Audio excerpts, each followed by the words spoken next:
my VOD from last stream, and it was pretty miserable video latency in there.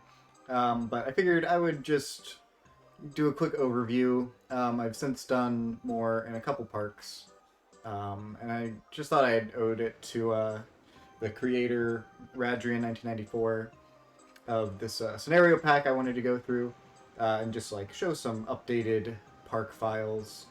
I also tend to save a lot of backup files. I don't know why. I started getting into this habit when playing Parkitect for some reason. But so when we last left off, we were looking at Paradise Pier. I shouldn't be scrolling the screen so much. I know that my video input latency is or not input latency, but just the frame drops are kind of atrocious. So I hope my audio commentary is doing it justice. You can hear the noise of the tram going there. So I've completed more of this park. I actually completed the park. But I had to resort to some, I would call them cheap maneuvers. So this is what it looked like when I realized, oh, damn, I only have a month left, and I still need to get 250 guests in here. I need to crank out some roller coasters. So I put in this Wild Mouse. The ride selection in this scenario is especially devious because you really have like a bunch of older rides, which is interesting. A reverser coaster. I mean, I guess that's a Salt Lake City illusion, but yeah, just I got a Wild Mouse and it gave me a Steel Wild Mouse. It's like, ooh, this research tree is cruel. But I luckily also just unlocked the Hyper Coaster in an earlier save. So I went and built what I consider to be a very hideous hypercoaster, stretching along this back island. Um, that kind of, it's like, built on top of the station for this looper and this combo station for the tram um, and the chairlift. But I figured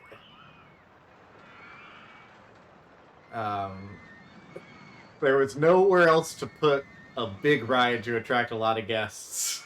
And it just so happened that because I laid out the tram path, I had a clear vertical slice where I could put a bunch of airtime hills and have them relatively reach close to the ground. And then on the return trip, they kind of have to go on top of everything, which is fine. And it just so happens, I love when a ride is able to be paced out just perfectly that it can have a mid-course and fit 3 trains with no hassle. Ooh, okay, except for this time. This time it had to stay on the block break at the end, but even that wasn't that bad. It is really perfectly paced. So as soon as a train drops off the lift, the one in the station will be sent out around, and then one will just be approaching the final brake run and be able to move into the station with no stops. Which is a thing of beauty. It's honestly one of my favorite aspects of playing. I mean, look at this. It like just dropped off the mid course just in time for this to go down the first drop. It's an aspect of real life parks that I definitely never appreciated playing this game as a kid. I also like this turnaround, but it's really cool to see it in motion in a park. So even that wasn't enough. I'm still losing guests in this save. Um, uh, so I had to resort to some more strict things. I hope I finished my train of thought about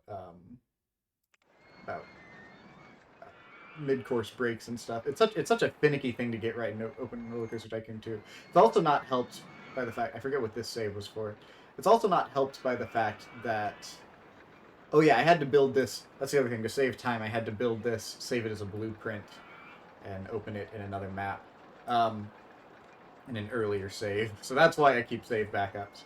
But the only thing I kind of dislike about block breaks as they're implemented in OpenRCT2 is that they are forced to drag a train to like a really slow speed, like 9 miles an hour, which is kind of annoying if you want to help the pace of your rides. It really forces it to trim speed in a way that I wish could be avoided. Parkitect doesn't have that issue. I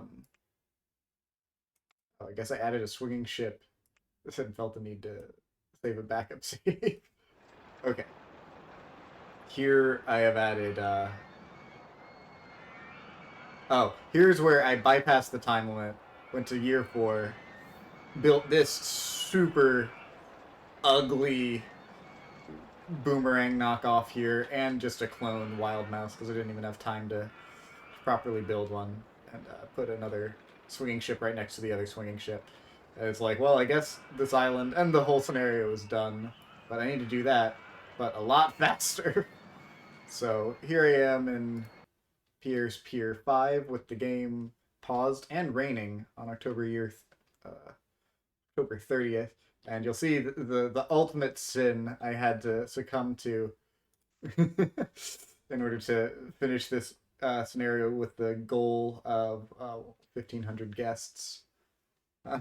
Had to build a sign blocking the exit in order to keep guests in, but that's good for now. We can get centered on this main island for a bit.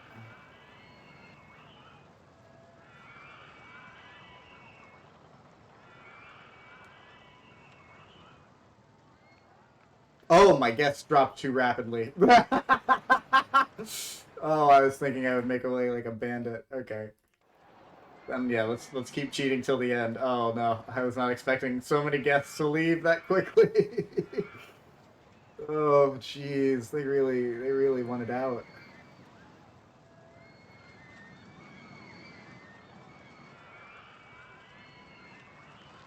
There we go.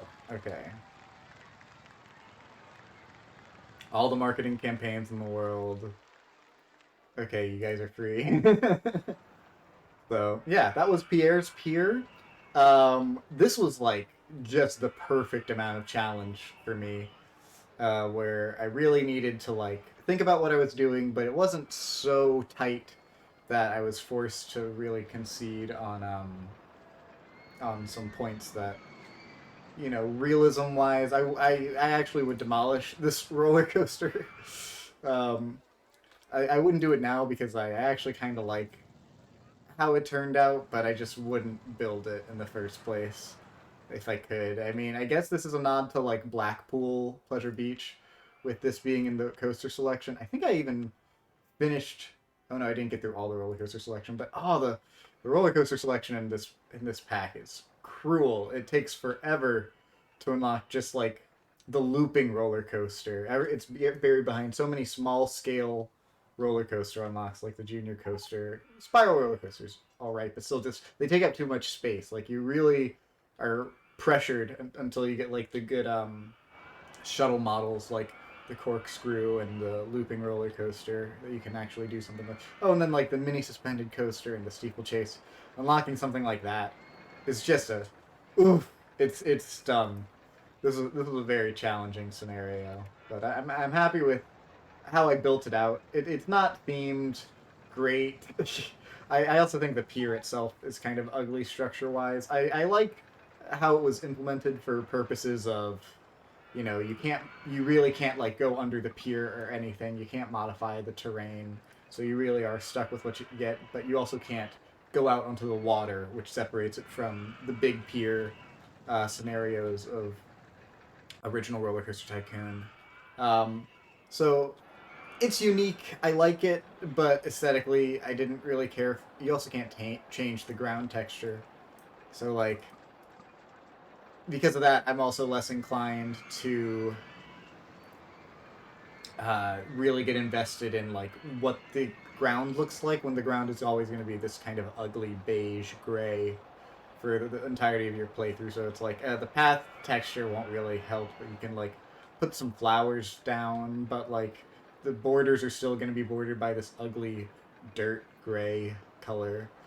So I kind of just plonked rides down like I normally do. I'm usually not one that's good with scenery anyway. I really don't know how to avoid the stereotypical blocky station designs that you see people always sort of critiquing in these scenario play maps. But I'm happy with it. I'm happy with my giant dipper drop into a pseudo tunnel covered by the queue, followed by an actual tunnel under a crooked house. This is probably my favorite thing I made in the map, um, just because it looks pretty all right. I know it doesn't have any like bracing support like a real wooden roller coaster would have, but again, for scenario play and how compact this map is, I don't really mind. Um, I also really like how compact I was able to make it with like all these rides intertwining with each other. That's always fun. Um, but yeah, so since last stream, basically completed that. I also attempted what was this Factory Frontiers or something. Uh, I kind of noped out of this park because its objective is to get 1,000 guests in your park by the end of 1 year, which is a level of aggressive. I am. I mean, I could do it. I have played all of Loopy Landscapes. I've beaten Urban Park, which is a hell of a park, uh, more hell than Micro Park even I would say. And I was like 1,000 guests in here. I did a few attempts. I ran out of money. um, then I like destroyed. I don't know why I started with the steeplechase coasters. I was like, I want to fit a steeplechase in, and in order to fit it, I'm going to have to like start with it, but it just cost way too much money. So I had to like demolish them and then rebuild them after building a ride that would actually make money over here in the corner, which was also kind of ugly. And this was a level of density I wasn't ready for. um, and here I am, halfway through the year nearly with no money and a quarter of the guests I need by year's end. I was like, well, this is one that you're going to have to sort of cheese and build you know, some coasters and rides just sort of plop down that take up a very small amount of space just in order to boost the guest generation caps, which I'm not really feeling in my scenario play. But interesting scenario. I do like the overall like outward design of it as sort of this factory warehouse abandoned industrial site. You can definitely go places with that, but this plot of land is so small. It's like, is it smaller than Mineral Park? I actually want to check now. Is it? Um,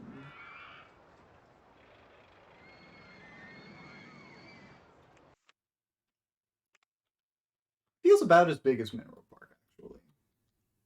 Um, but with Mineral Park, you at least get the benefit of the cliffs and stuff where you can hide a lot of the edges and ugly back parts of roller coasters. But speaking of hiding ugly back parts of roller coasters in cliff sides, I also started Cliffs and Coasters and actually completed it. So I'll just go through my saves real quick. This is another scenario I really enjoyed, but it's kind of like a gimme. It is a have 10 different types of roller coasters, all operating in your park, each with an excitement value of at least 6. Um, I also resorted to building using the cheat that allows you to build in pause mode uh, for this park because it's not a timed challenge and it's more convenient early on when you're like not sure if your first couple coasters are going to make a profit to just build in pause mode so you can sort of have everything ready to go for when guests come in instead of wasting time paying bills and such while guests are coming. I balance wise, I think it's a there's definitely a negative to it to using that cheat. Cheats you out of some of the actual strategy. Parkitect benefited a lot by removing that feature, quote unquote feature, or limiting it in its optional goals of its DLC parks, which I liked.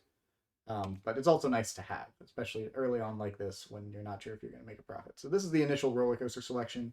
So you're going to have to research a lot of rides in order to come up with ones that you can build successfully. I actually ended up building 3 of these starter ones. Didn't build the swinging coaster one.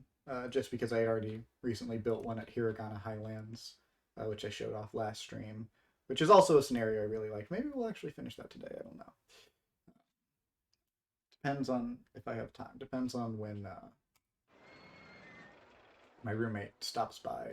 We're gonna go run some errands. But anyway, so the first ride installed is this very Six Flags Fiesta Texas inspired save this last helix. That's way too tight, but I knew like when my first ride stretched the entire length of the park pretty much, I was like, oh, I'm gonna have to.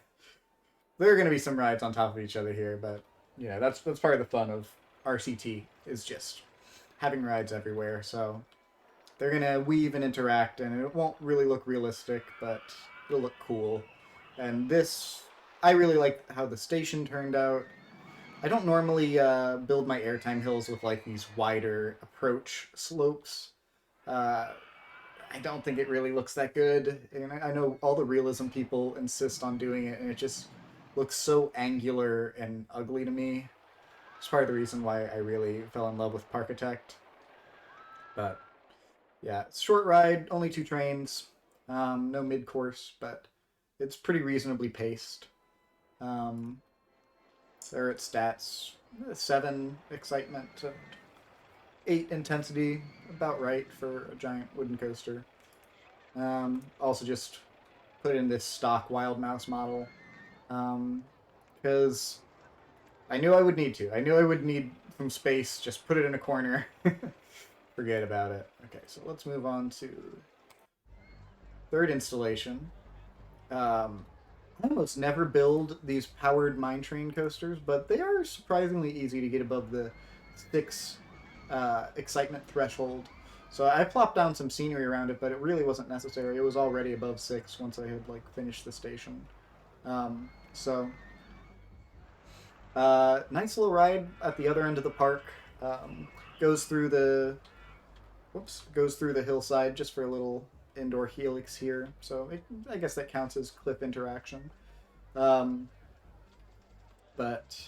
the next ride I unlocked was I unlocked a few coasters. I very quickly started establishing a profit with those first 2 roller coasters. So I was in the clear money wise for pretty much all this scenario, which is why you'll notice it's already halfway through year 2 in the save. I tend to take my time designing roller coasters, but yeah. So I unlocked the looping coaster and started building it. And I guess Roller Coaster Tycoon 2 really nerfed shuttle loops. I thought that they were easier to get to 6 excitement, but here I was at like 5.87 excitement. And I was like, okay, well, I'll need to have something going through that loop. that's gonna have to boost excitement that way, and even with this track piece sticking out here, it's not above 6. But we eventually got it above 6 with a few more scenery and path interactions, but let's jump ahead, because the next roller coaster I built, the one that goes through that loop, is one of my favorites. So here we have... Oh, Tabby... I ended up renaming this. I hate this name, but I ended up calling it TN Toboggans. It's a name that reads better than it is pronounced, I guess. TN Toboggans. But I really love building a ride like from reverse. So as you can see, I started with just that one slope turn going through the loop. I knew I needed that, and then I needed to kind of reverse engineer the whole layout around that. So this is another ride that was very serendipitous with its brake run arrangement, where it perfectly stops on that last brake run.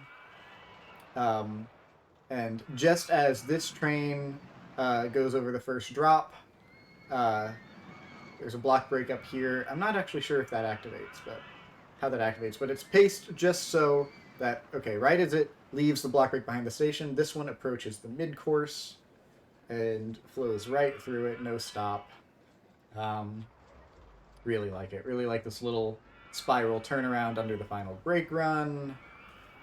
No transfer track, because again, it's scenario play, there's no space for transfer tracks. But yeah, so this one has a lot of cliff interaction, actually. Does a little dive underground, goes up and around, or dives through the structure of the wooden coaster, then does a little helix with the wall. I really do love helices that go in, out, and then back into a wall structure. It's one of my favorite things. I'm trying to think of like what Roller Coaster Tycoon 1 scenario ride does something like that. I guess Claustrophobia and Diamond Heights has that kind of vibe. Um, and I just love it. I love getting a chance to incorporate that into a layout. So I think I do that a couple more times in the park. Or actually, I think this is the only time I did it, but other times I still like just turn in and turn immediately back out of the cave because it's fun. I guess even the original Rattler at Fiesta Texas does that too. So, um, yeah. So that's that ride. Let's see what coaster I built next. Oh, recolored that one and built a car ride. I think this car ride was what ultimately pushed the looper over 6%. Yep. So, good decision. Good decision overall. Okay, next up was this monstrosity of a flying coaster.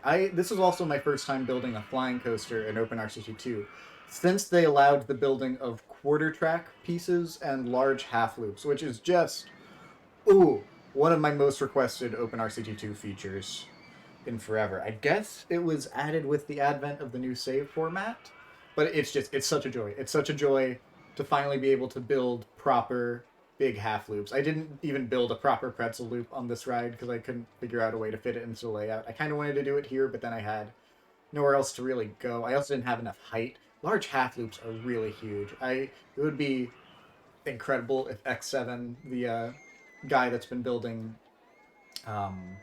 the uh, new track pieces for like the RMCs and the medium half loops of the LIM coaster and such. It would be so awesome if he got his track modeling working for the B&M track pieces, so that we could see new track pieces added on this ride, like a medium half loop, because I feel like a large half loop is really a little too big. Really, it only fits like a Tatsu recreation. I feel like the Superman Ultimate Flight clones are a little closer to a medium half loop size and scale. But yeah, so we just have a big curved first drop, a little slow 0G roll into a dive loop there, then a lie to fly into a dive, and then a fly to lie, and a kind of curvy helix into an upward half loop. One more little inline twist before diving down and hitting the brakes. So, yeah, this is, I guess, one of the highest rated coasters, highest excitement ratings in the park. I also liked its little dive out of the station, does a little twist back and forth over the water. I really don't like building rides over water, but again, in the space of this scenario, it's kind of necessary. I guess I also built this ride, Big Timber Mountain, named, another perfect brake run synchronization there. Okay, nearly. It stopped on the lift. Dang it, I spoke too soon. I tweaked this ride a little more in future saves, but yeah. Name obviously influenced from Timber Mountain Log Ride at Knott's Berry Farm, as well as I guessed Big Thunder Mountain. But yeah, just a short little mini coaster navigating through some of the pre-existing rides and path layout with a station, just kind of sandwiched between it all. Really kind of use every single tile for something, even just like a support. Because I like my roller coasters to not look completely unsupported, which can become a hassle when you're piling rides on top of each other. But this is a fun layout with like I love when the second drop is the big drop. Very Phantom's Revenge. And yeah, this ride was also having trouble reaching the 6 mark. So right now it's at 5.96 excitement, but we get it there eventually. Okay. Next ride. Absolutely massive. Dr. Daredevil, Dr. Diabolical, Cliffhanger. Another Fiesta Texas inspiration, but this one actually goes off the cliff. It's I really so another OpenRCT2 edition is the addition of large half loops on this ride, which is really nice. It doesn't have inline twists, because I don't think the cars, at least the vanilla trains, have animations for the inline twists of the Steel Twister coaster. But awesome ride nonetheless. Also had to adjust the log ride layout, but I actually like this turnaround more than the one I had previously, so it all worked out. It's a giant loop. It's kind of a one element ride. It's just the drop, then up here into the loop, and then really way too fast helix, but I'll just take that. I even had to raise the drop. I originally just had it dropping straight off the cliff, but had to raise it up more because it wouldn't make it through the loop. And I feel like that speed is appropriate for a loop this huge. But yeah, again, the ride that would benefit from having a medium-sized loop. I didn't want the absolutely tiny loop. Something in between would be nice. But one of these days, we'll see where the rendering pipeline gets our fan favorite contributor, X7, to the OpenRCT2 project. It's so smooth, though. I do really love that. And it, again, like, really fits perfectly nestled into this awkward plot of land. Keeps this support of the mini suspended coaster, so it kind of has a veneer of realism-ish. It's not just floating track pieces. Also, something that I just don't understand is why the holding brake always has a support column. So, thankfully you can oddly stick a piece of path, and the piece of path blends in just enough so that you don't really notice it, and it removes the support column so that you just get that nice pristine drop off the cliff look. But yeah, this is another ride that also somehow perfectly aligned the mid-course stacking, in that it is a... the one stopped again.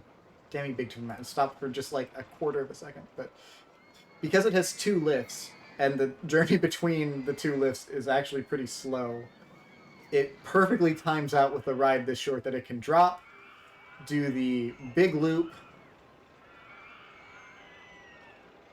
and pass its final block break. Way too short of a brake run, I know, I apologize. Oh, this one got stuck too! I swear I'd never noticed it getting stuck while I was doing the scenario play. But yeah, and then just in time for this one to get up the first lift. So it's honestly kind of realistic for a dive coaster in how hilariously short it is. But yeah, let's so this one has a 7.45 excitement stat. And only a 6 in intensity, which I'm surprised at with how fast it whips around these turns. Only a 6 in intensity. Pretty happy with it. Okay, next we added a B&M hypercoaster. Because I felt like I had to. I had to do another big airtime focus thing with all these cliffs to interact with. So even though this one doesn't actually fit in that much cliff interaction, yeah, it has to do this weird, funky turnaround just to get lined up for the one tile I had left for a big drop. And then I also had it weave in to these coasters. It's kind of ugly, but we take it. I don't like using these curved high slope pieces either, because they just kind of look like a really jarring, really whip you laterally uncomfortably so. But and then a very short and whippy I mean violently whiplashy jerk into the final break run after the mid course. But it's also like, where else could this ride have gone? There's no room. Even with, I fit in a lot of really nice hills, but it's not like even the real life hypers don't have more than like 2 or 3 really tall camelbacks. Maybe 4 or 5 on an extra long one. Like, I guess Behemoth at Canada's Wonderland has quite a few. But yeah, so it's just, even the park itself is not long enough for like a big out and back one with a return run. So the fact that I didn't start with it meant that and I had to research it, meant that, you know, it got saved until the end, and then it got crammed into this awkward corner under the lift. It also has a weird Schwarzkopf style curved lift. I'm normally very averse to doing curved lift pieces like this.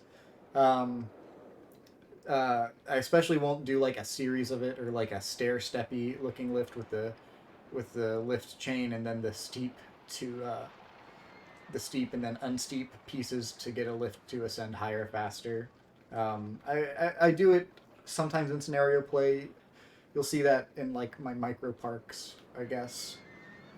But here I'm okay with it because of two specific Schwarzkopf installations, being Super Duper Looper at Hershey Park and Revolution at Six Flags Magic Mountain, and maybe some other ones in Europe, but those are the only two I know of.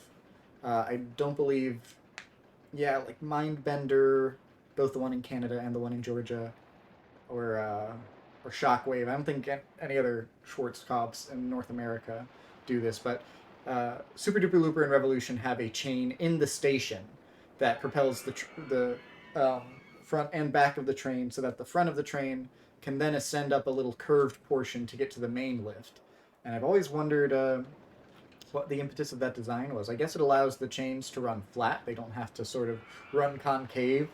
I know, like, sometimes on Wild Mouse coasters, you'll see the chain do like a weird bend and actually lift above the track when there's tension on it from a train going up the lift. So maybe this was Schwarzkopf's way of preventing that from happening by not having any sort of uh, concave or convex or whatever part where the chain could actually sit above the track um, when it had tension. But so I went there. I know B&M would never do it. It's very not in their style, but went with it anyway. And so anyway, for the last coaster, I really wanted to experiment with those medium loops and new barrel rolls and large half loop pieces. So unlocked the LIM powered coaster.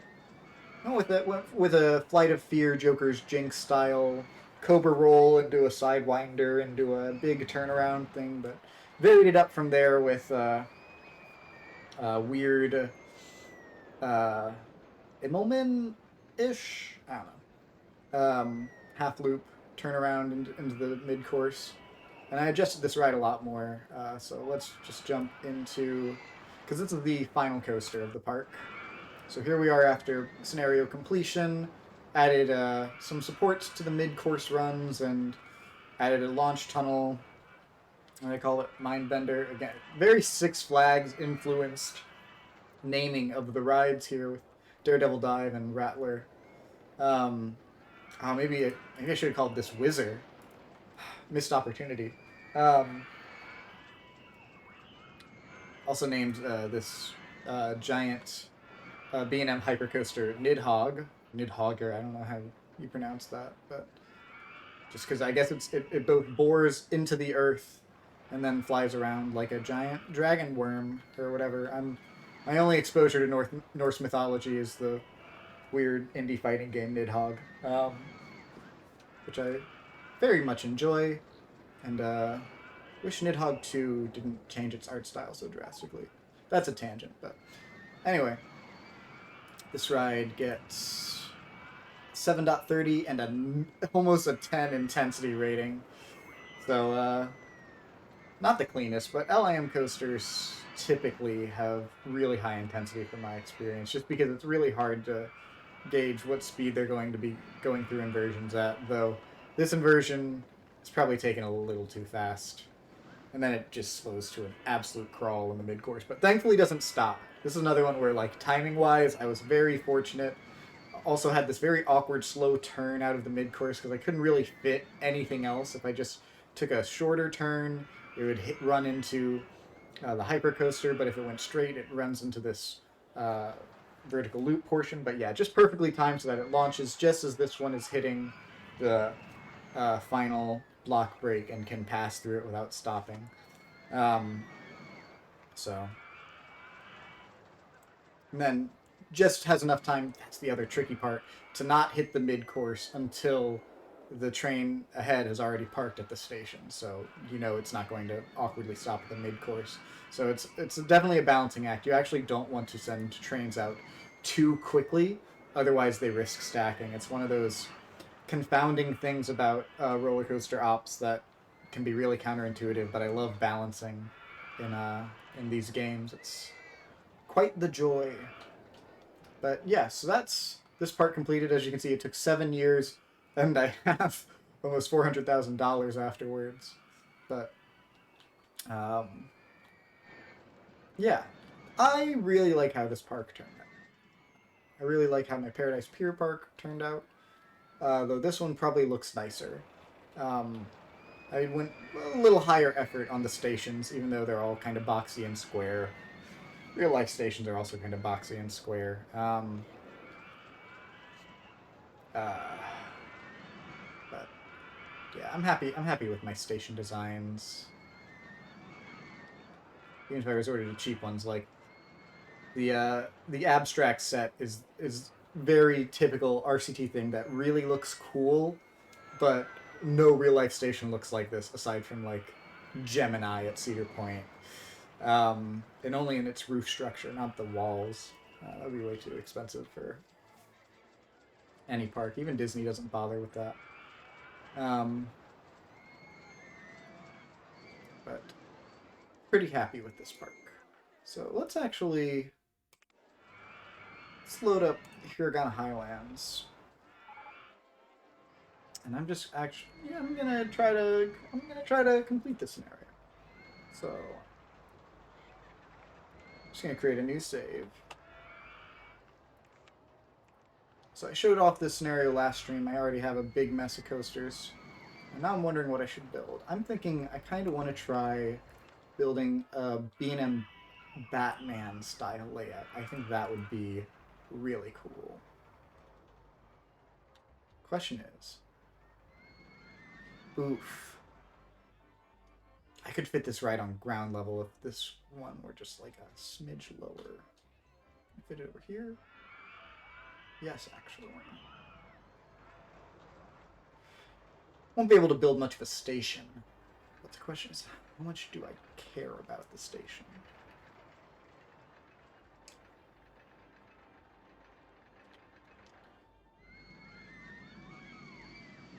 Oh, it also runs into that ride.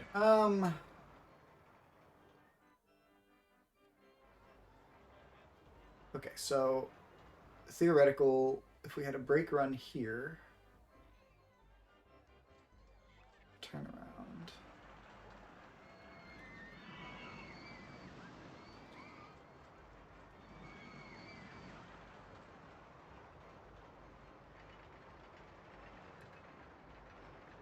Something like this.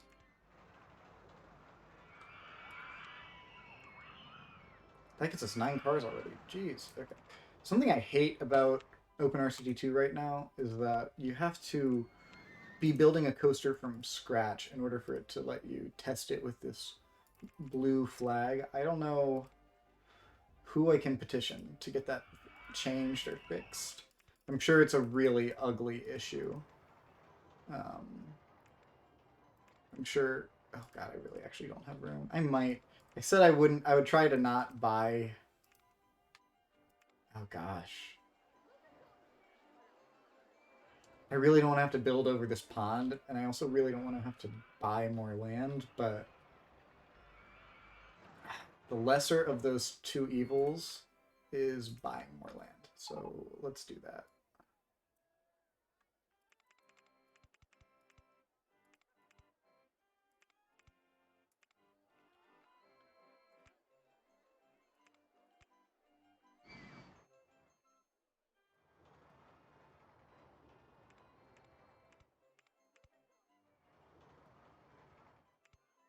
God, it's coming right for us.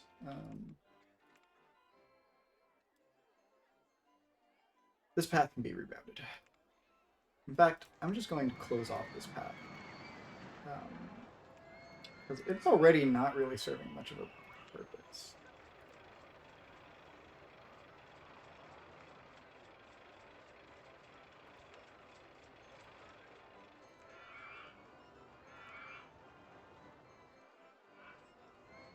Right now it's just kind of a guest trap.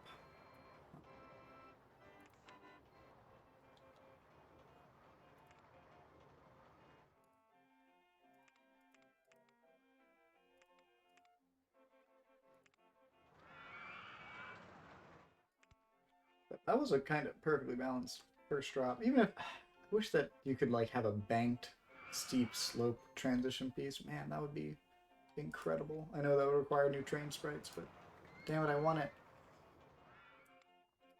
I also want new,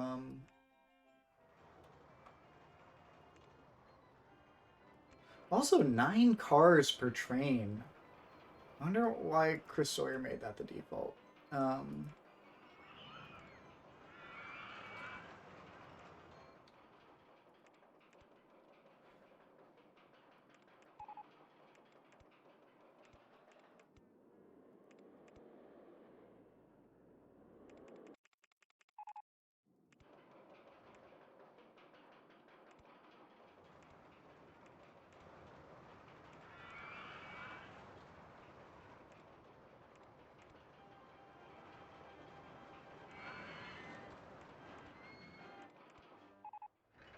And we awkwardly pass over this thing.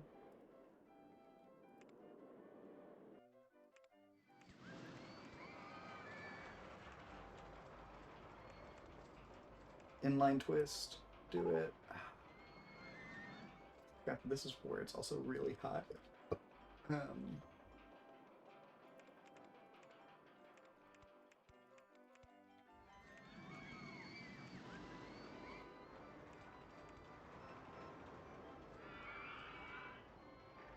Okay, this is a very slow.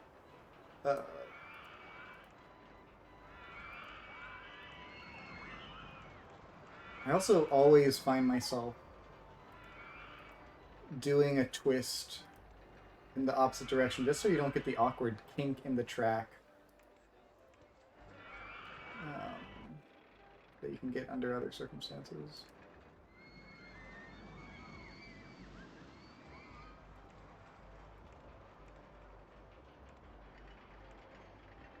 Oh god, this is not going anywhere. This is untenable. Shoot.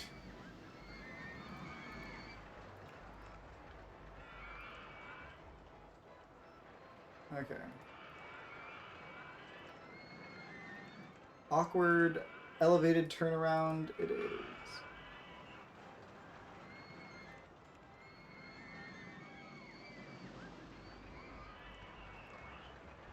You know, this I really didn't think this through. I'm really oh, I didn't even realize I'm not high enough to go over that. Dang.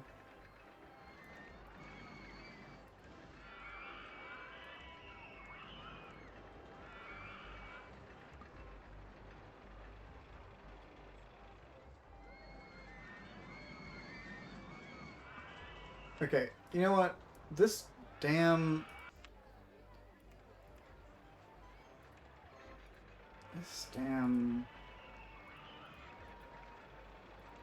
stand-up coaster has been a thorn in my side. I can't fit it. It's constrained by the jet coaster. Ugh.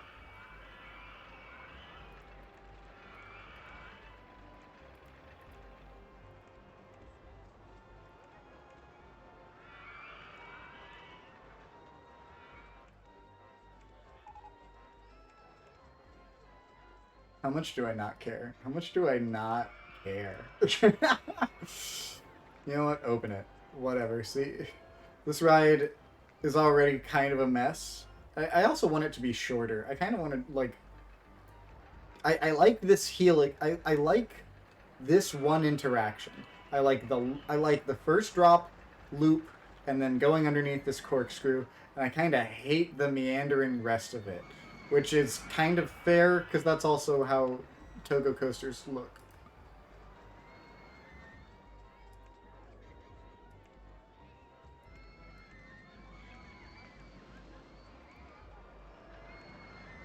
Okay, we've got an opening.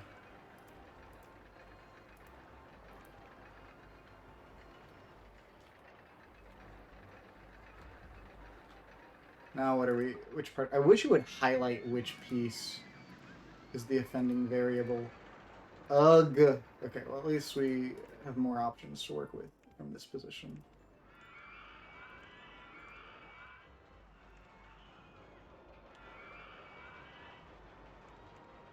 Actually, what if we did something like...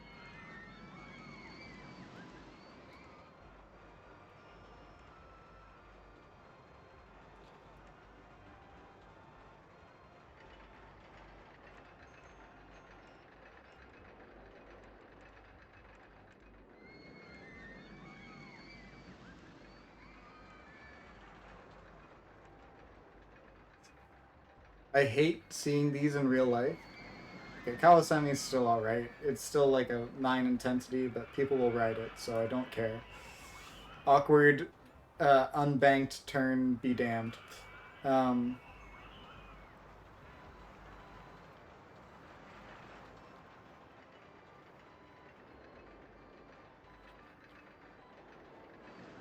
now we have question of what to do with this ride that is rapidly diving next to its own station.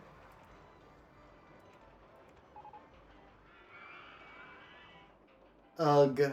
Okay, I'm going to build a trench just so I can build an entrance path over this.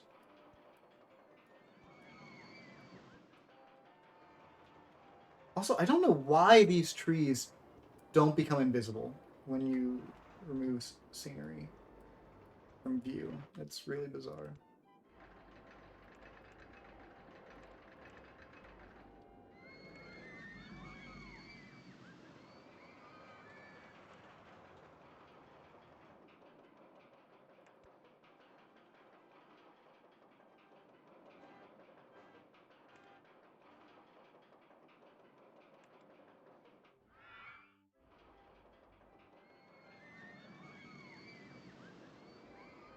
These awkward corkscrew into turn into inline twist pieces are kind of the bane of my existence. Like I know there's that one roller coaster in Spain that has one. Or is it Germany? I think it's Germany. The one Mauer launch coaster that looks funky. I don't like this inversion combination. Even if it's been replicated in real life after RCT, it just looks so uncomfortable to me. The speed at which you're traveling here to then like suddenly hang time. Then again, I like hang time a lot, but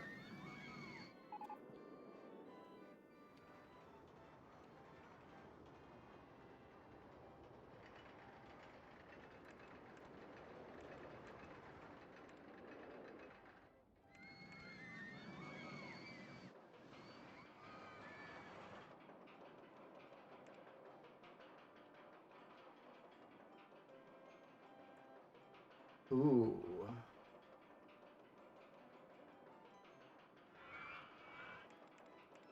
Now I have a new plan.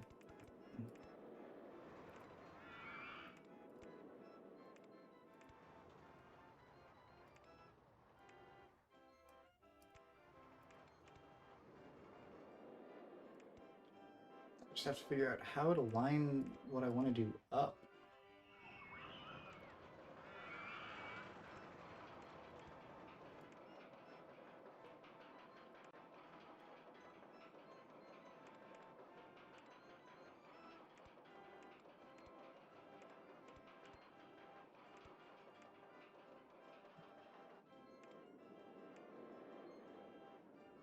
Okay.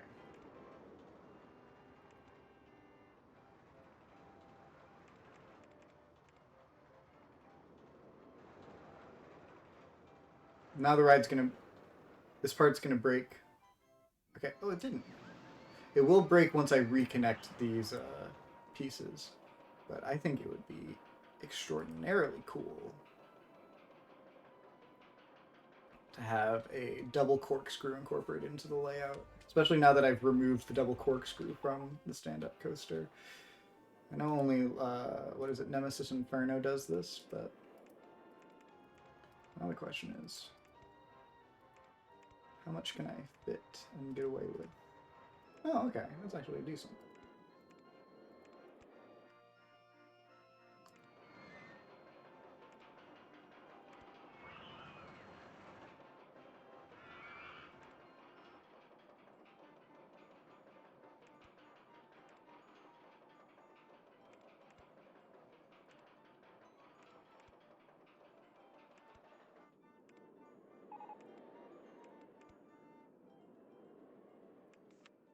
Okay, time to buy more stuff.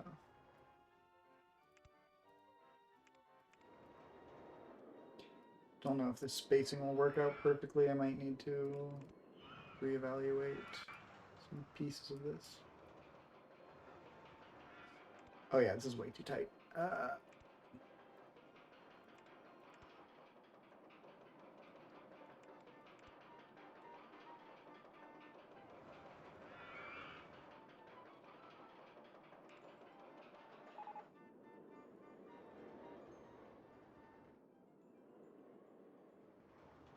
Okay, so I am just missing it.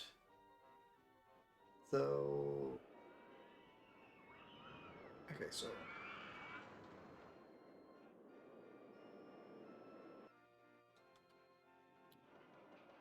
I think actually I can do a pretty clean looking turnaround, even if it's a bit generic. I've been using not enough curved slope pieces. I wish I had more curved drops on this ride, but I seriously just can't figure out a way to fit them.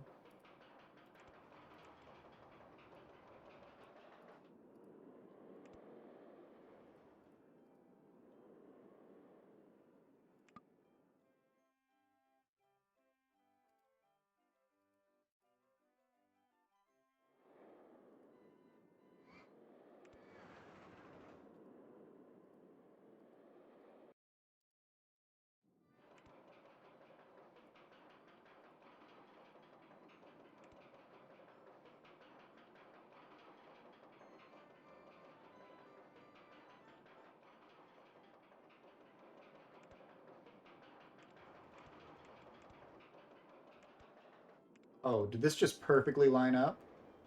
Did this just perfectly line up? Okay. Hell yeah. Oh, that is 20 years of RCT just ingrained in my memory of how shapes kind of work. Oh, that was beautiful. And good speed too. Also the ride test didn't break. I'm very happy with all parts of that. The fencing's a little ugly. I could open it up, but I actually kind of like showing how perfectly carved into the exterior it is.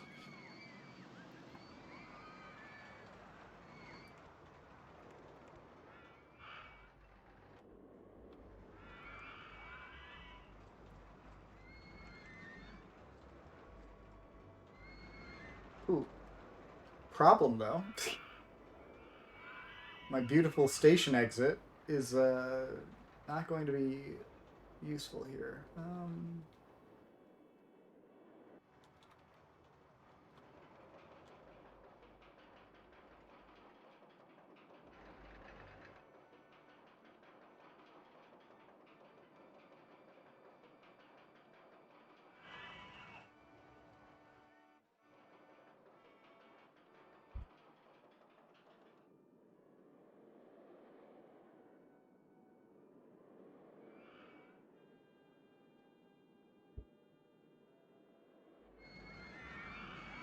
How much do I care?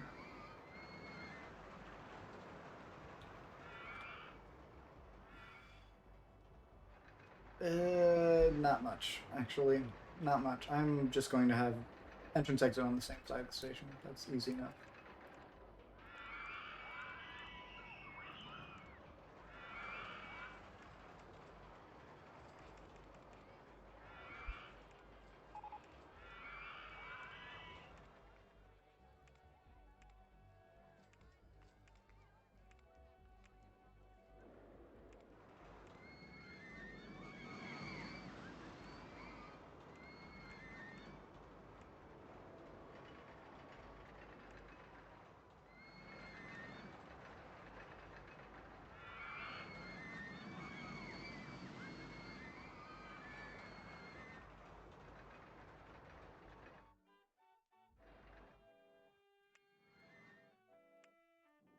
No, make it 8-car trains. I don't know what juice you're smoking.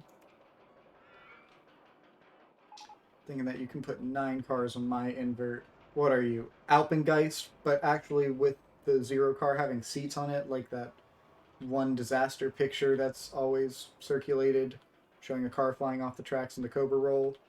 I don't think so. 9 cars on an invert. What are you, Anaconda in South Africa? God, I'm fucking nerd. Um, what color do I want this thing? Oh, I already have a yellow ride in this park and I hate it. Green? I'm really going for a pastel sort of look in this park. I guess that's accurate. What if I actually went a dark? You know, Nasu Highlands Bright Flight is kind of dark like this. Then it kind of looks clashing against those supports, though. Maybe a dark pink. Ooh. Good misclick.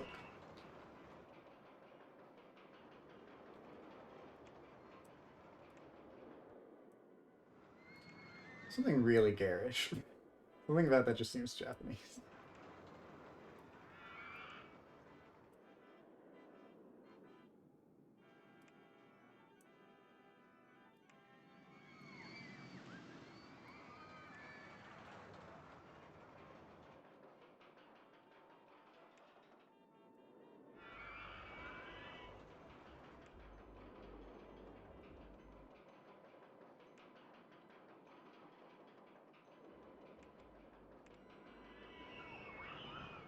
You know what? I'm gonna call it F2.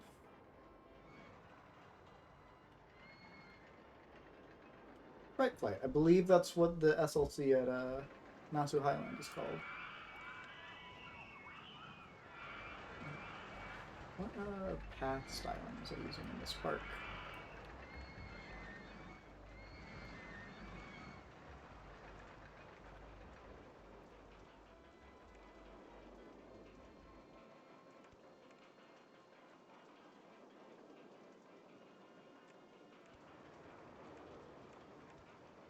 Oh yeah, first of all, what am I going to do about this path? Oh, I thought this would fit. No! Oh, no. Oh, oh wait, it does. Oh, no! Okay, I'm going to have to do a dirty trick. Also, I'll just have to accept that that support will be missing. Dang it. Okay.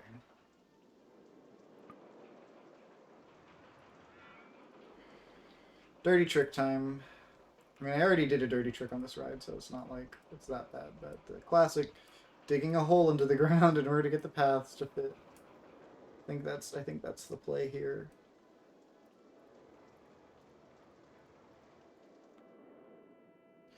Some people really hate this wooden siding texture, but I kind of like it. So that's what we're going with. Well, actually, I should recolor some of this landscape texture. I'm going to make it explicitly muddy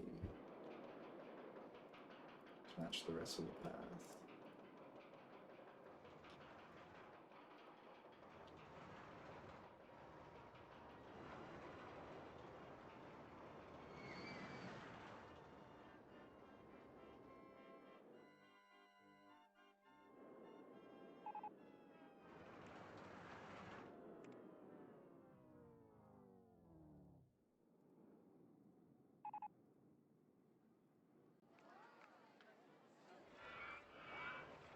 I don't know why some of these are just regular grass instead of the muddy grass, but I guess it provides a nice textural difference.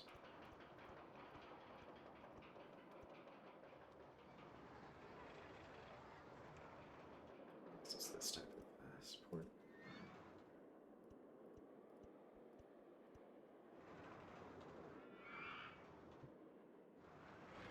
So that's that.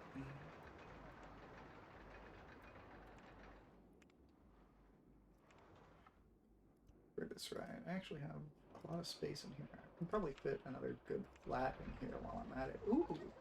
Oh, and I wanted to do something like this. Yeah! Okay, so that'll be another flat ride I install soon. But first, what can fit in here? I'm not even researching. Roto drop? Oh. Nice.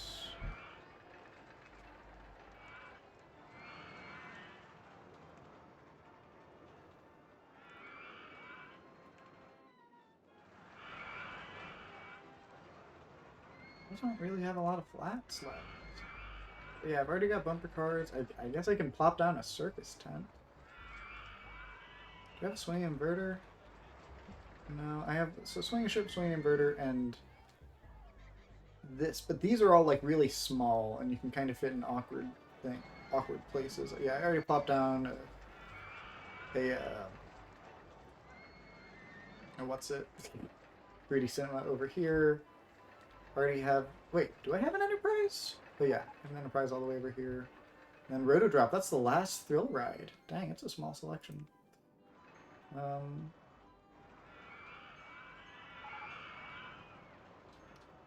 Actually install a Rotodrop, because I feel like those are more common in twin gyro drop towers.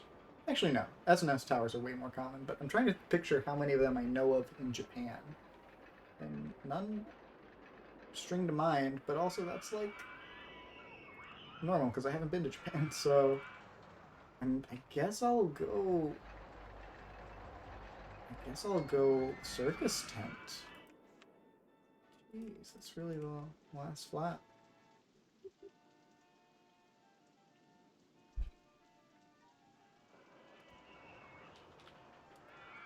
Exit it here? Okay. Beautiful.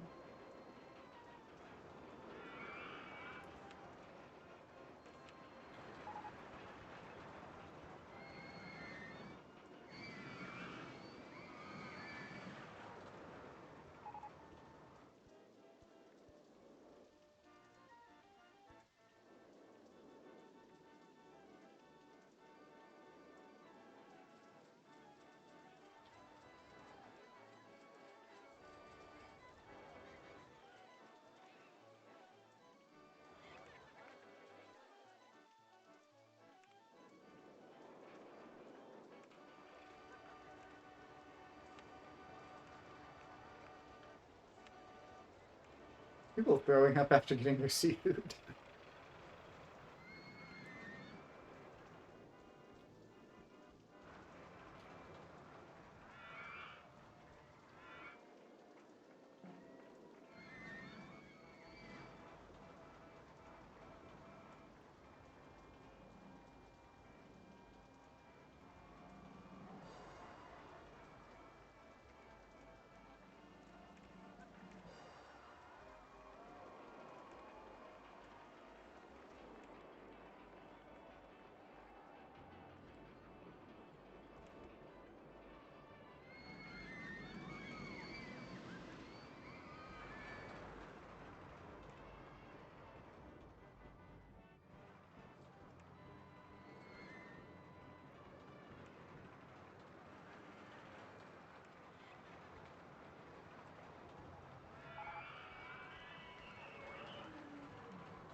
Yeah, check that map. Paths are changing rapidly. I think I want to fit a swinging ship right over here. But I guess first I should open this ride.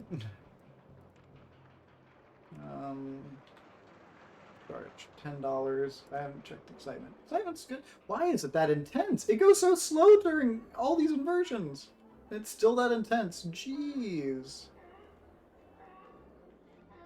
Okay. I'm also gonna have to fiddle. Start at like 25 to get our dispatch interval nice and good.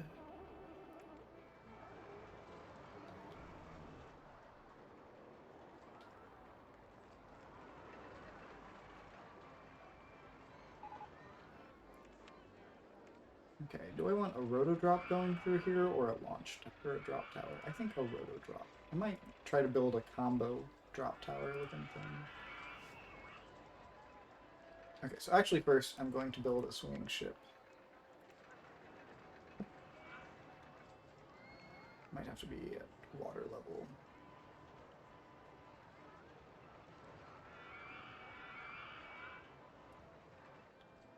I can live with that.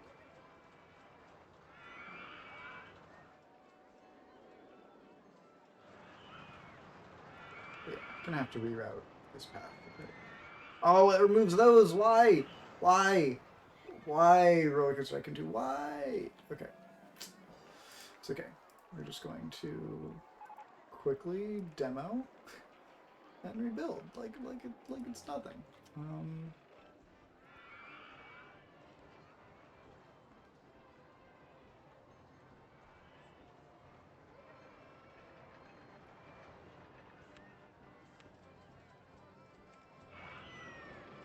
Still debating how I actually want this queue path laid out. I actually kind of like it like that.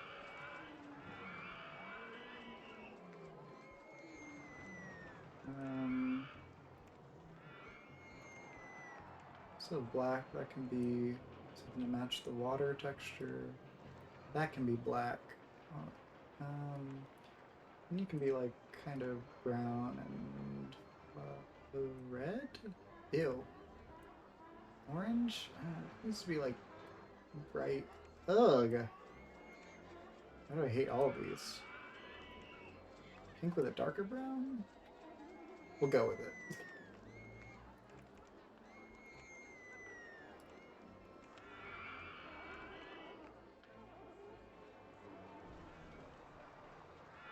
I'm actually not going to open it yet. First, want to recolor this as well. I'd like that to be like a dark pink. Ooh. See, now that actually looks pretty alright. Blinding yellow? Maybe a slightly lighter pink. There we go. That's a circus right there. Okay, and roto drop. How am I going to fit this in? Actually, this should be pretty easy to do without messing with the supports too bad. Ooh, yeah, because exit can go right there. Okay. So we really just need these 3 tiles. And what have I been going with? Have I been going with a particular landscape edge surface? Not really. Oh god. No one's queuing up for Hyper Twister. I made it too expensive. Why did I make it $10? $6. People will like it then, right? That's one feature that would be super nice to have automated. Just like auto-reducing prices for you over time. Or just alerting you if people are having the thought that a ride is too expensive. That would make things so much nicer.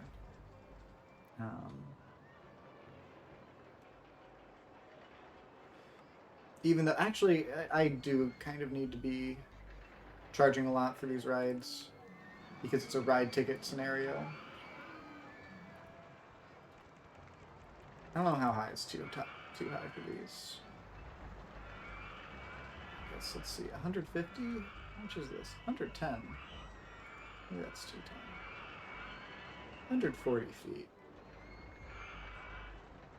You know, 30 feet taller than your tallest ride sounds about appropriate. Okay, I don't really... I kind of like the dual things there, so I'll just leave this as a green space. Put the queue over here.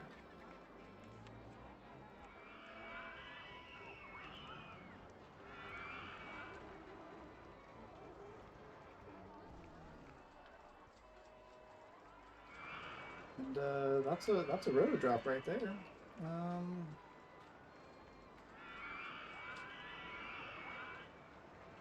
I don't know the names of drop towers in Japan. What was the one? They have that first gen Intamin drop tower at Tokyo Summerland, right? Let me look that up, actually.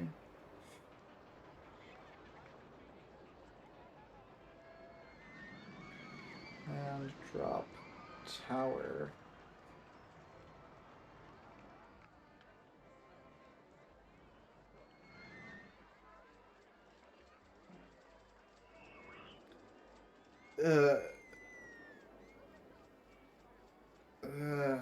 Why is it so hard to search for ride names in Japan in English? Gosh, my entitled American ass really needs to know the name of this one drop tower I'm thinking of in Japan. I don't know it. We're just gonna go with the Six Flags Over Georgia name, Acrophobia. Because I am boring.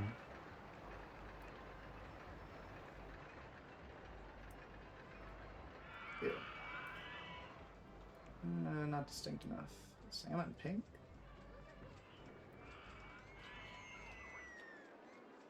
Yeah, that's honestly alright.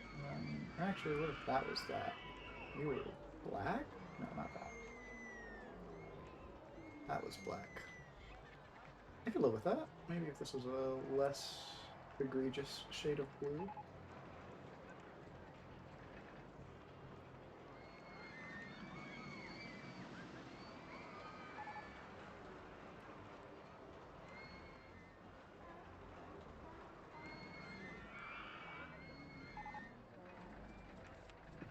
Honk.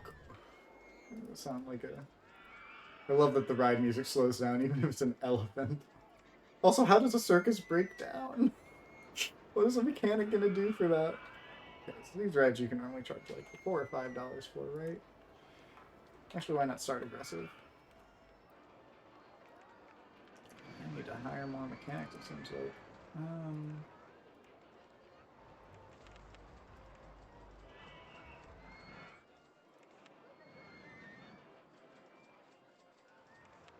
Okay, now for the question of how I want this queue to look. I think I will just reroute this path entirely so that it no longer passes.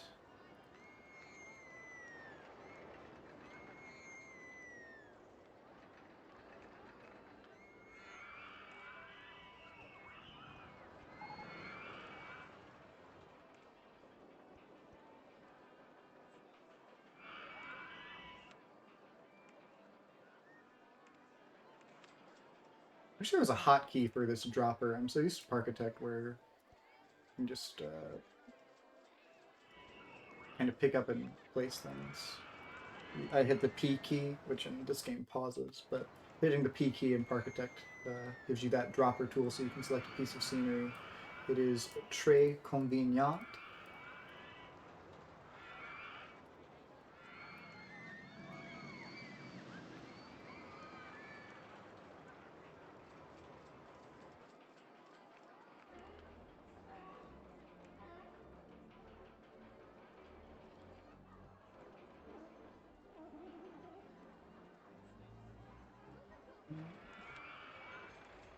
These rides never make money.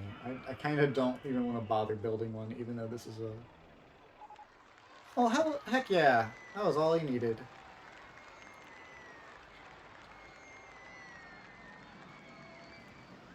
Okay. Knew I just needed one more roller coaster. It was only a matter of time. No one likes dodgems at that price either, jeez. Okay.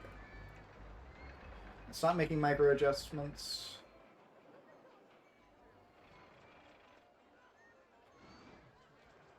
Glad I saved right before then, too. I don't know why I like saving right before scenario completion, but it's a good feeling.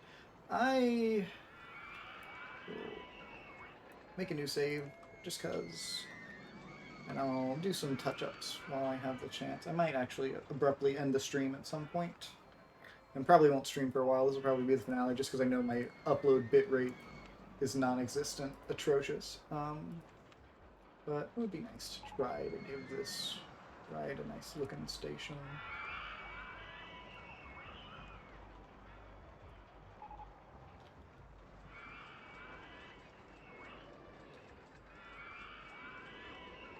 I also learned how to use the control key. What? Ride is Tunnel of Horror? Did they rename the ghost train? Why is it called Tunnel of Horror? Is it not called Ghost Train in the UK, like, by default?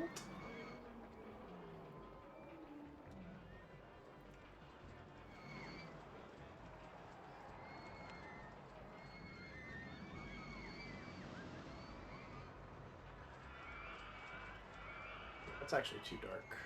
Where is it? Maybe it'll look okay against, like, a regular-looking roof.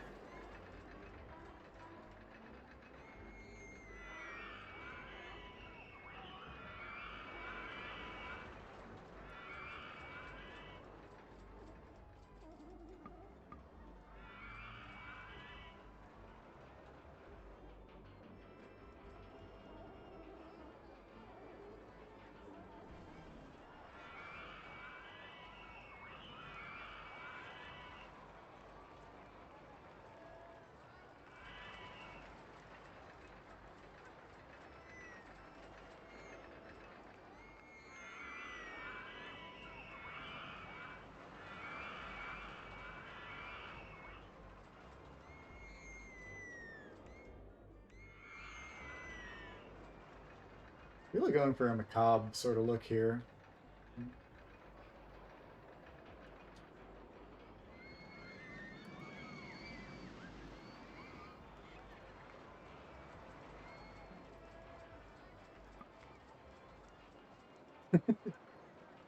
Perfectly placed trees.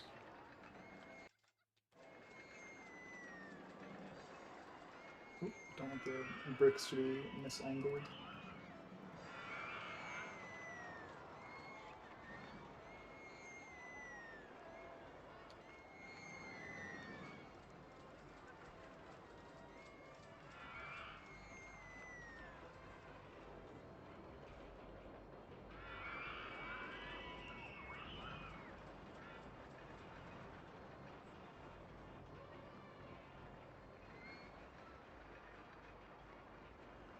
I actually don't really care what the back looks like since I know it won't be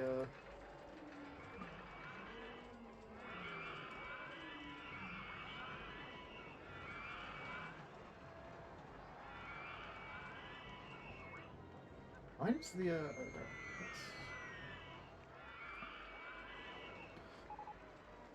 I don't actually care that much about back sides. What am I? This is a very low effort station already.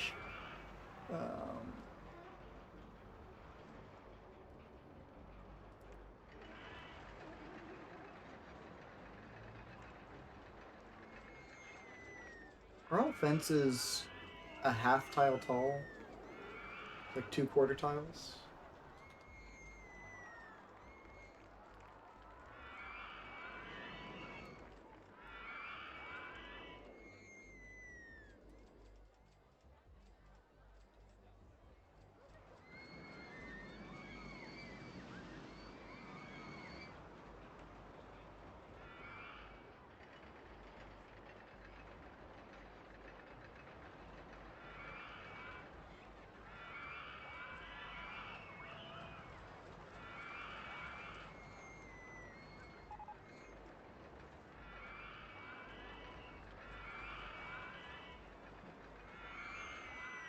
Need to hire more handyman. Jeez, why are you guys all so sick? Ever thought to consider maybe not vomiting everywhere?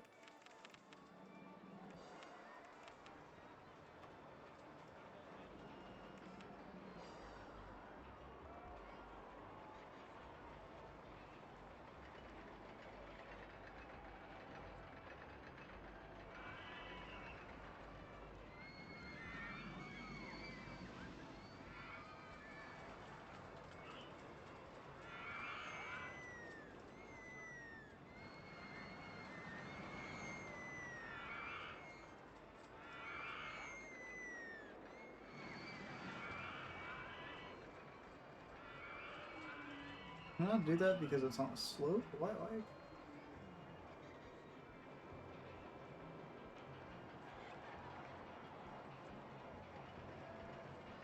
Oh god. Oh no. I'm placing things wrong.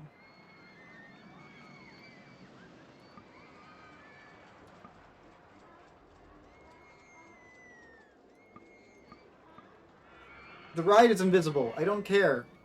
Oh god. Classic isometric view. Completely ruining your ride. Damn it.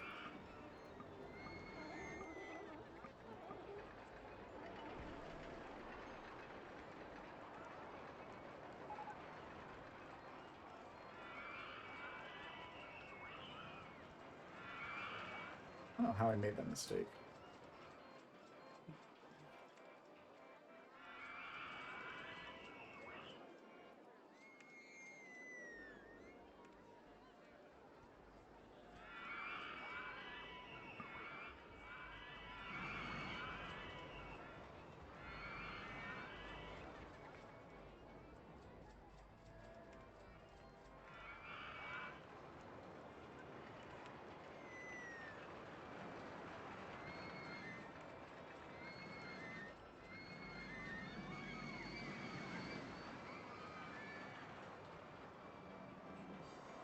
Not distinct enough of a color. It needs to be a brighter pink or purple, maybe?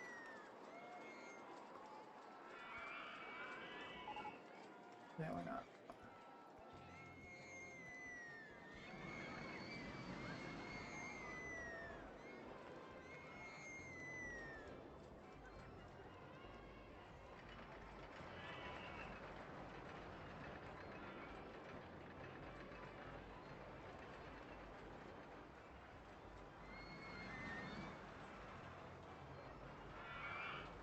just for good measure, what if we made one of these dark red and put it...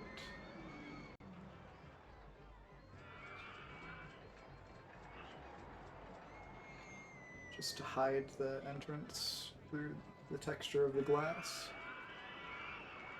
It's kind of hideous. Kind of a hideous station, not gonna lie. But it's what I'm living with. Okay, let's also just add some benches to get people to stop complaining.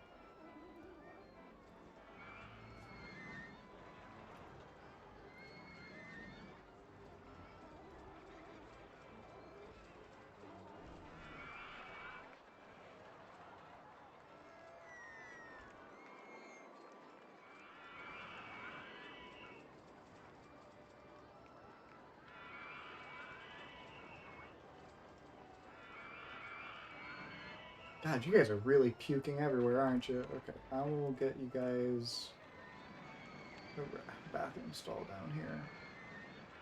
Oh, there's already one right here. Jeez. Jeez, dudes. Get it together. Why are people so sick?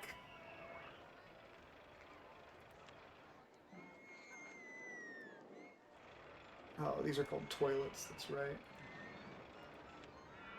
Restroom 3. Oh.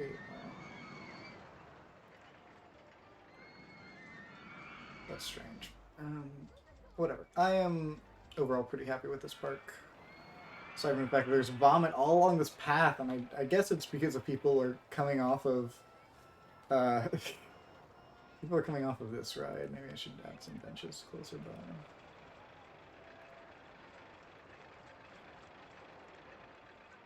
But yeah, that's Hiragana Highlands. Pretty neat park overall. Pretty happy with my playthrough of it. Pretty happy with the fact that it all mostly fits on this one screen right now. Yeah, love me some good Japanese jet coasters. Really need to get out to Japan myself and try some out. And I've really enjoyed this scenario pack. I believe I have one more that I probably won't stream just because I know my bitrate has been bad. This is more just... I really don't know why I'm doing this. I guess for my own benefit. So I can look at this point in my life and be like, oh, I remember when I played through these scenarios, because OpenRCT2 is just so time consuming. It's very rare that I jump in and play for a couple hours as an adult, but I'm trying to find the scenario pack again. Let's see. Yeah, Firm Foundations I'm going to skip. Last one seems to also be a scenario aimed at challenge. It is Scream Park. You have bought the clearing in the woods, a clearing in the woods nestled between a creepy graveyard, an abandoned farm, and a lake where some teenagers went missing 13 years ago. Build a theme park in this unusual location. What could possibly go wrong? To have at least 1,300 guests in your park at the end of October year 3 with a park rating of 600. Radrian's description on Reddit reads: a spooky park setting with limited guest generation to create a truly horrifying experience for players. We'll just give it a peek-see. My initial impressions, I guess. Ooh. This is also tiny. This whole map is microscopic. Damn. Okay, we got a farm, we got a cemetery, and a church or mausoleum shaped like a cross. Okay. Bit on the nose. Again, I don't know why see-through scenery doesn't make these trees invisible for me. I wonder if that's how the scenario was packed or something. Because I think if I place new trees, it makes it wrong. I think that makes... Nope.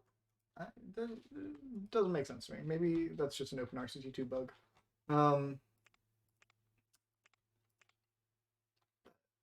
Yeah, it's hard to see the park boundary. I'm not really interested in playing the scenario. I can delete a bunch of scenery willy-nilly.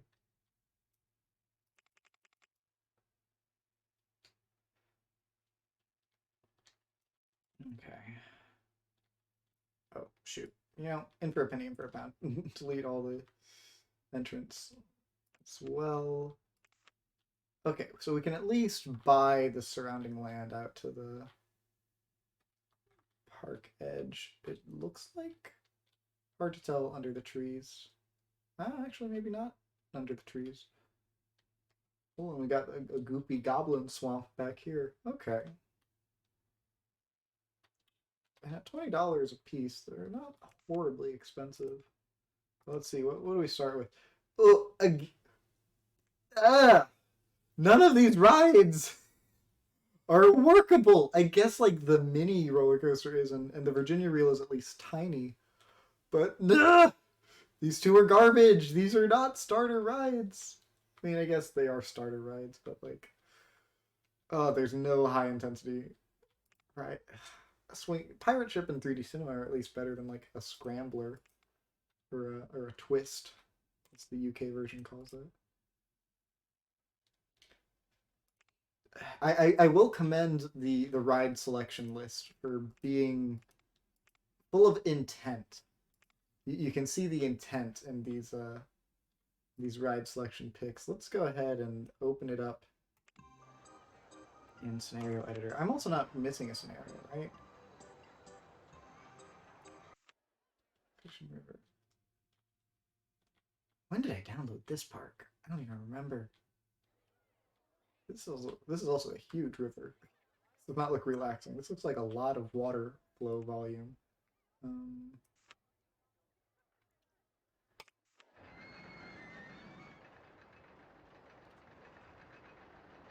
Who built this weird stand-up coaster? Where did I download this? Where did I download these scenarios? I don't remember. Maybe they were from Mayan SOS's pack back in the like a couple years ago, or maybe it's from this guy, Radrian's first foray. Didn't mean to do that. To go to scenario editor. Let's load a landscape. Or I wonder if they were user submitted scenarios to the OpenRCT2 project. That doesn't make a lot of sense. So yeah, cliffs and coasters, firm foundations, Carolina Highlands, Pierce, Pier. Okay, so I've done 3 of the 5. Definitely the 3 easier scenarios. But let's see what is in store for this invention list setup. We got a junior coaster, again, not a high intensity ride. Mine train coaster, kind of better. Bob, again, like not great. And then all these starter, just the trolling of like, if you just leave it on all items, you're just going to get all these gentle rides in a hard guest generation scenario. It's cruel. Enterprise. That's the first thrill ride you unlocked, isn't it? Okay, that's pretty good. Plus, it takes up space, so it's not like you're going to be trying to squeeze in a 4x4 layout later. Okay, first aid room. Okay, cash machine is mercifully early. The cash machine did not unlock in Pierre's Pier. It just inverted hairpin coaster again. Nice for how cramped this is.